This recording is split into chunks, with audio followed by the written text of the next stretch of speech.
नमस्कार दोस्तों, भाषा शिक्षण के इस नए सत्र में आपका स्वागत है।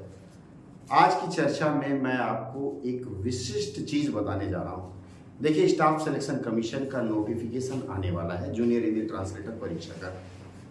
इस परीक्षा के नोटिफिकेशन के बाद हमें क्या पढ़ना है, कैसे पढ़ना है, अर्थात स्ट्रेटेजीज आपकी क्या होगी ताकि आप सफल हो सकें, इस विषय पर मैं बात करने जा रहा हूं। सबसे पहले मैं आपको बताऊं कि ये जो परीक्षा होती है इसकी एलिजिबिलिटी क्राइटेरिया क्या है। इसकी एलिजिबिलिटी क्राइटेरिया में आता है आपके पास एक पोस्ट ग्रेजुएट डिग्री होना चाहिए।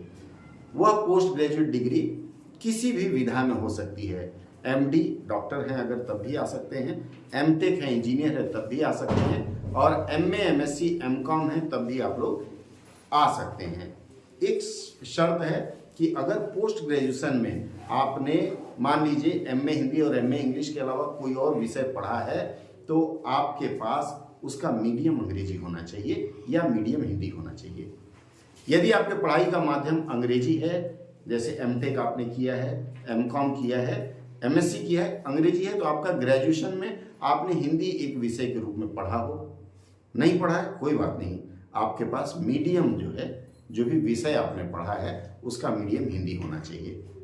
ठीक इसका रिवर्स, अगर आप पोस्ट ग्रेजुएशन में हिंदी माध्यम है तो ग्रेजुएशन में अंग्रेजी एक विषय हो या अंग्रेजी एक माध्यम हो, यह जरूरी है। इसके बिना आप इस परीक्षा में शामिल नहीं हो सकते। साथ ही आपके पास अनुवाद का एक डिप्लोमा सर्टिफिकेट या पीजी डिप्लोमा का प्रमाण पत्र होना चाहिए, जिसके बाद ही आप इसके लिए पात्र हो पाएंगे। आगे बढ़ते हैं हम। इसके बाद इसमें पढ़ाया क्या किया जाता है या पढ़ना क्या है। आपको इसमें पढ़ना पड़ेगा हिंदी और अंग्रेजी अनुवाद, एस्से लिखना, और इसके अलावा हिंदी और अंग्रेजी ग्रामर का ज्ञान होना चाहिए। इसका जो पेपर 1 होता है 200 नंबर का होता है, उसमें हिंदी ग्रामर, टोटली ग्रामर और अंग्रेजी ग्रामर बेसिक से लेकर के एडवांस ग्रामर तक यह सारा शामिल रहता है। इसके बाद जो पेपर 2 होता है वही चमत्कारिक होता है। अब मैं आपको असली विषय की ओर ले चलता हूं। बहुत सारे ऐसे मित्रों का मानना है कि पहले पेपर 1 हम क्वालिफाई कर जाएं फिर पेपर 2 की सोचेंगे। बहुत अच्छी सोच है। कुछ हमारे ऐसे मित्र हैं जो यह मानते हैं कि अरे ट्रांसलेशन वो तो ऐसे चुटकी बजा के कर लेंगे, ट्रांसलेशन कोई बड़ी बात है, या ऐसे तो हम रोज ही लिखते रहते हैं, तमाम 2 घंटे का भाषण दे डालते हैं। ये जो गलत कॉन्सेप्ट है लोगों के अंदर, ये बहुत खराब कॉन्सेप्ट है। इसके अलावा कुछ शुभ चिंतक हैं आपके, ऐसे मित्र भी हैं जिनसे आप अगर सलाह मांगते हैं कि भाई मैंने एमए कर रखी है, तैयारी कैसे करूं, तो वो भी बोलते हैं भाई एमए अगर हिंदी अंग्रेजी नहीं है तो नहीं होगा तेरा। या लोग बोल देते हैं, मिसगाइड करते हैं कि एमए आपने पढ़ा है फला फला विश्वविद्यालय से तो आप माने नहीं हैं। मैंने लोगों को यह बोलते भी सुना है कि आपका ग्रेजुएशन में 3 साल हिंदी और 3 साल अंग्रेजी नहीं पढ़ी है तो आप नहीं दे सकते परीक्षा। बहुत गलत कॉन्सेप्ट लोगों ने डाल रखा है। अब मैं आपको आता हूं और मैं बताता हूं। देखिए, पेपर 1 जितना महत्वपूर्ण है उससे अधिक है पेपर 2 महत्वपूर्ण। मैं आपको अभी बोर्ड पे मेरे पीछे आपको एक आंकड़ा दिख रहा होगा, मैं आंकड़े की समीक्षा करके दिखाऊंगा। पेपर 1 में ऐसा भी हुआ है, लोगों ने 176 स्कोर किया है, पेपर 2 में 87 स्कोर किया है and they could not qualify. Paper 1 में ऐसे भी लोग रहे हैं जिन्होंने 130 स्कोर किया है एंड पेपर 2 में उन्होंने 115 स्कोर किया, 115 या 120, दे हैव क्वालिफाइड, मतलब उनका सिलेक्शन हो गया है। झटका लगता है ना कि अरे दोनों का हमारा जोड़ा जाए तो हमारा अधिक आता है। ये जो भ्रम हमने पाल रखा है इसके कारण हमारा नुकसान होता है। यदि आप पेपर 1 में 176 स्कोर कर रहे हैं तो आपको सैल्यूट है, कारण कि आपके अंदर वह दम खम है कि पेपर 2 आप कर सकते हैं। बस एक गलत गाइडलाइन और मिस गाइडेंस की वजह से आप पेपर 2 नहीं पढ़ते हैं, क्योंकि आपको लगता है पेपर 2 एक दिन की बात है, सिर्फ चुटकी बजाते हुए। और जो चुटकी बजाते हुए कर भी लेते हैं वो बहुत विरले होते हैं। उनकी जो कैपेसिटी होती है, उनकी जो क्षमता होती है लिखने की, एक्सप्रेशन की, अनुवाद की, वह अद्भुत होती है। अगर उन्होंने एमए हिंदी या अंग्रेजी नहीं पढ़ा होता तब भी वो ऐसा लिख सकते थे। आइए जरा आंकड़ों की बात करते हैं, क्योंकि बिना आंकड़ों के कोई बात नहीं होती। देखिए, आप यहाँ बोर्ड पर आप देख पा रहे होंगे मैंने कुछ कोड डाल रखा है। जैसे ये देखिए, ये पहला कोड है आपका E1, इसके बाद हमने डाल रखा है general, SC, ST, OBC, EWS और एक्स सर्विसमैन। चूंकि मैं भी एक सर्विसमैन हूं और इस कैटेगरी को कैटेगरी 3 में विभाजित किया गया है। स्टाफ सिलेक्शन कमीशन की वेबसाइट पर जाकर के यदि आप उसका रिजल्ट देखते हैं तो फाइनल जो परिणाम आया था उसमें यह कोड किया हुआ है। ठीक है, अब जो कैटेगरी है आप देखिएगा, selected category general 9, category number 9 है। इसका मतलब 9 और 3 लिखा हुआ, इसका मतलब आप जनरल में है और एक्स सर्विसमैन है। कैटेगरी 1 SC का है, कैटेगरी 2 ST का है, OBC का 6 है, EWS का 0 है और इसके अलावा 4, 5, 7, 8 ये जो 4 कैटेगरी है ये हमारे मित्र आते हैं जो OH है, PH है, PWD है और VH है। उनके प्राप्तांक की मैं यहां तुलना नहीं दिखा रहा हूं क्योंकि उनको मिलना चाहिए, मैं ये मानता हूं, इसलिए उनकी तुलना नहीं करूंगा।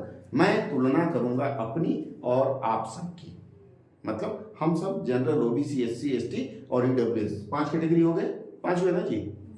तो इस 5 की मैं तुलना करूंगा। गर्मी लग रही है, ठीक है, थोड़ा बर्दाश्त करिए।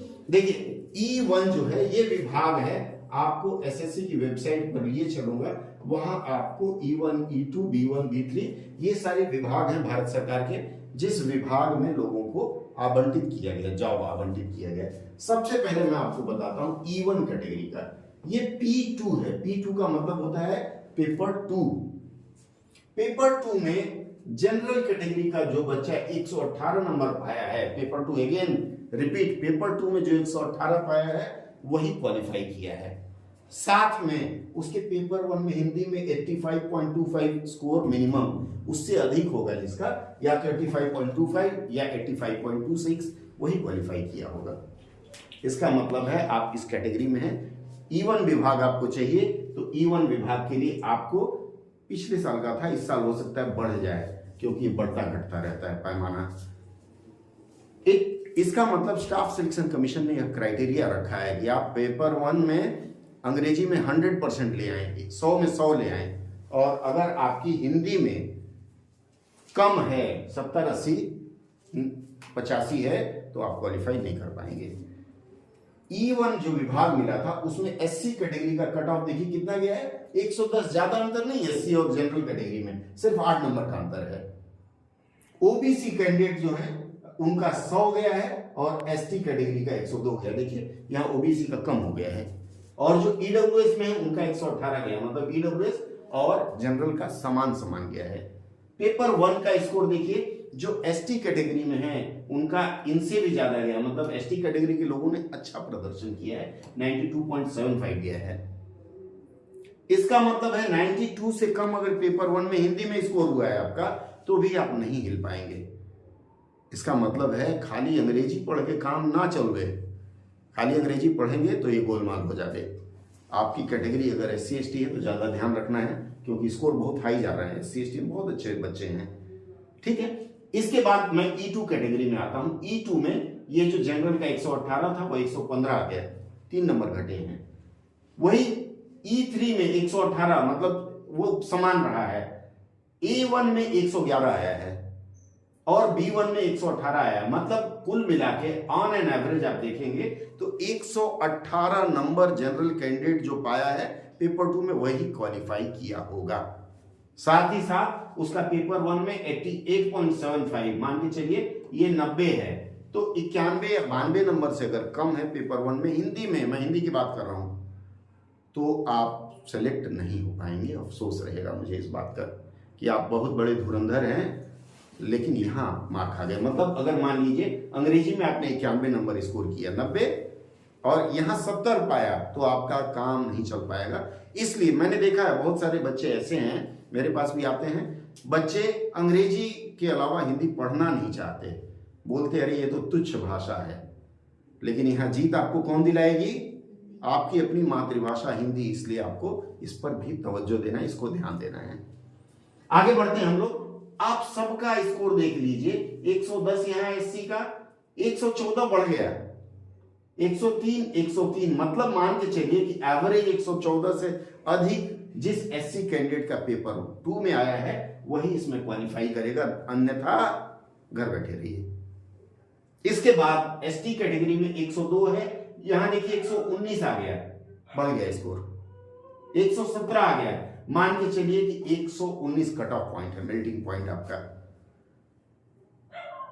कैसा लग रहा है? अच्छा लग रहा है, वेरी गुड। अब इसके बाद हम ओबीसी कैटेगरी में आते हैं। आप लोग हैं ओबीसी कैटेगरी वाले जो बालक बालिकाएं हैं, उनका अगर हम एवरेज देखें तो उनका 115 गया है, मेल्टिंग पॉइंट, हाईएस्ट स्कोर। इसका मतलब है 115 है तो जीने की आशा कर सकते हैं। कारण क्या है? देखिए इसमें कई ऐसे विभाग हैं, जैसे ये विभाग है E2 का विभाग, इसमें एसटी की वैकेंसी है ही नहीं, गए काम से। ये विभाग है देखिए ईडब्ल्यूएस का, इसमें है ही नहीं, और एक सर्विसमैन को तो छूट मिलती ही नहीं है, सबसे ज्यादा बेचारे मारे जाते हैं। ठीक है, इसी तरह से अन्य विभाग, मैंने चार्ट जो बनाया हुआ है बड़े मतलब ए से लेकर के सबका बनाया हुआ है, अगर आप मांगेंगे तो पीडीएफ उपलब्ध करा दूंगा। कई ऐसे विभाग हैं मैंने देखा, किसी में जनरल की वैकेंसी गोल, किसी में एससी की वैकेंसी गोल, किसी में एसटी की वैकेंसी गोल। इसका मतलब है कि पेपर 2 में 114 119 अर्थात 120 एवरेज आप अगर एसटी कैटेगरी के हैं और अगर आप एससी कैटेगरी के हैं तो वही आप मान के चलिए 120 का मतलब आपको 120 स्कोर करना ही होगा। एक ब्रेक लेते हैं। मैंने अभी तक जो बताया आप लोगों को वह बहुत ही चौंकाने वाली बात है और बहुत ही कठिन बात है। कठिन और दुर्दम्य इसलिए है कि ये स्कोर आप क्या स्कोर कर पाएंगे। दिल पर हाथ रख के सोचिएगा कि अगर आप एससी कैटेगरी के हैं, एसटी कैटेगरी के हैं, तो क्या 120 नंबर पेपर 2 में स्कोर कर पाएंगे? क्या लगता है आपका अगर पेपर 1 हो जाए आज और आपको सिर्फ 1 महीने का अवसर मिले तो क्या आप इसको कर पाने में सक्षम होंगे? बहुत बड़ा यक्ष प्रश्न है। मैं इस पर थोड़ी सी और विस्तार से चर्चा करना चाहूंगा। मैं आपको यह बताना चाहूंगा कि ये जो पेपर आपका होता है, इस पेपर में आपको क्या क्या पूछा जाता है और उसका स्कोरिंग किस आधार पर रहता है। देखिए इसमें आपको एस्से राइटिंग 50 नंबर का करना है। एस्से राइटिंग के बाद आपको, चलिए अब जरा सा मैं मूल मंत्र पे आता हूं। देखिए इसमें रहता क्या है आपका, आपको दिया जाता है इसमें एस्से राइटिंग, ESSAY। एस्से रहता है 50 नंबर का आपका हिंदी में और 50 नंबर का अंग्रेजी में, ANGREJI। मैं भी जरा आपके जैसे रोमन में लिखने का प्रयास करता हूं। 50 नंबर का हिंदी और 50 नंबर का अंग्रेजी। और इस साल 2020 का जो स्कोर गया है, मैंने देखा है लोगों ने कम से कम 60 लोगों ने अपनी आंसर शीट मुझसे साझा की थी और मैंने जांचा तो देखा कि ये जो हिंदी में है लोगों को किसी को 20 मिला है, 26 अधिकतम मैं पाया हूं। कुछ एक बहादुर हैं जिन्होंने 36 स्कोर किया है। एवरेज निकाल लेते हैं हम, 30 मान लेते हैं, हिंदी में मिला है और यही आपका 30 और 30 60 मिला है आपको एस्से लेखन में, जो बहादुर हैं जो सिलेक्ट हुए हैं। उसके बाद अनुवाद में आते हैं। अनुवाद में आपको, अनुवाद में एक हिंदी से अंग्रेजी करना होता है, इसी तरह से हिंदी से इंग्लिश 50 नंबर का और इंग्लिश से हिंदी 50 नंबर का। और अनुवाद में मुझे बहुत हैरानी हुई कि जो मित्र, मेरे कई ऐसे मित्र रहे हैं, आप सभी मित्र हैं, दुश्मन तो कोई बनाया नहीं आज तक, ठीक है, तो मेरे जितने भी मित्र रहे हैं अच्छे अच्छे धुरंधर की, अरे मैं तो दिन दहाड़े पता नहीं कितने अनुवाद कर डालता हूं, उनका स्कोर सुन के मैं दंग रह गया। किसी का 15, किसी का 16 और ये 20 स्कोर पहुंचना कठिन हो गया लोगों का एक पेपर में, इन्हें सिंगल पेपर। अर्थात यहां अगर 30 40 है तो यहां उन्होंने 90 स्कोर करते करते पसीना बहा दिया। आपको जो मैंने स्कोर शीट दिखाया है यह एसएससी के वेबसाइट पर उपलब्ध है। एसएससी के वेबसाइट पर जाइएगा, वहां जाकर के नोटिस में देखिएगा, नोटिस में आप जाके देखिएगा राइट अप लिखा होगा एसएससी जीएसटी परीक्षा का, आप स्वयं देख लीजिएगा उसमें क्या स्कोर दिया हुआ है। उसका जो विवरण मैंने देखा बहुत ही चिंताजनक और शोचनीय रहा है। इसका मतलब है कि आप पेपर 1 में 178 180 190 पा करके भी पेपर 2 क्वालिफाई करने लायक नहीं हो पाते हैं। आत्ममंथन कीजिएगा यदि आपको लगता है कि आप लोग सिर्फ 2 महीने की तैयारी से पेपर 2 कर लेंगे या फिर अनुवाद पढ़ने की जरूरत नहीं है, इससे पढ़ने की जरूरत नहीं है, क्योंकि नौकरी में तो गूगल ट्रांसलेट है ना, गूगल बाबा से हम अनुवाद कर लेंगे, तो फिर आपको जय हिंद है, हैट्स ऑफ है, क्या बोलते हैं इसे, हैट्स उछाल के। और अगर लगता है कि आपको पास करना है, क्वालिफाई करनी है, नौकरी लेनी है, तो आपको पेपर 2 में आज से ही या अभी से लग जाना होगा। मित्रों, मेरे 2 चैनल हैं आपके अनुवाद के ऊपर। एक स्पेशल अनुवाद के लिए मैंने बनाया है, सब्सक्राइबर कुछ कम है क्योंकि एक्टिविटीज़ मेरी अधिक नहीं है, लेकिन उस पर मैं जो भी प्रशासनिक या जिस तरह के अनुवाद आते हैं परीक्षा में उसका मंथन करके देता हूं। टेलीग्राम में हमने बाइलिंगुअल ट्रांसलेशन नाम से एक चैनल बना रखा है, आप उस पर आ सकते हैं। और बाकी फोन लाइन तो खुली रहती है, रात 10 बजे तक आप मुझसे संपर्क कर सकते हैं। बाकी अगर आप लोगों को भी अगर लगता है कि मुझे नौकरी चाहिए, तो आप तय करें पेपर 2 पढ़ना है कि नहीं पढ़ना है। जय हिंद, धन्यवाद।